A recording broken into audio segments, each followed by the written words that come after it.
Isang magandang pagbigay pugay ko sa inyong lahat. Kami ko, ang mga manggagawa, nagdahin sa iba't ibang sektor. Muli mo kami narito at walang sawang nagkikilos protesta. Palaparan, sa patuloy magtaas ng langit at mga bilihin. Dagdag pa rito, at pagtaas na palatay ng jeep.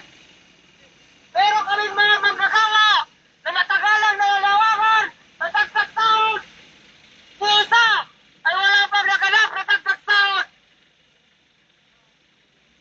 Mga kasama kong mga manggagawa,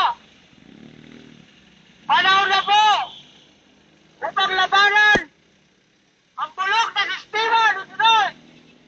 Sapagkat mula noon ang ito po si Pinoy ay wala pong pagbabago. Puro pahirap po ang nangyari sa atin. Paano na lang po ang mga anak natin at ang magiging apo kung ang sahod natin ay puro-upor lang po. Babawasan pa po ng iba ng bahay, bayad ng tubig, bayad ng kuryente, baon ng mga anak natin. Ano ang mangyayari sa puro-upor?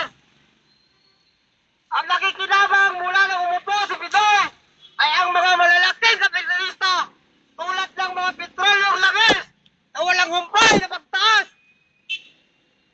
Mga kasama, muli po kaming nananawagan sa inyo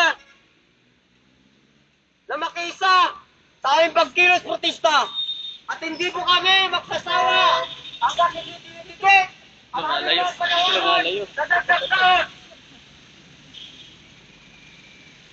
Uring manggagawa! Kung mapagpalaya, Kung mapagpalaya! uring manggagawa, Sahod! itaas, Presyo! ibaba! Maraming pong salamat mga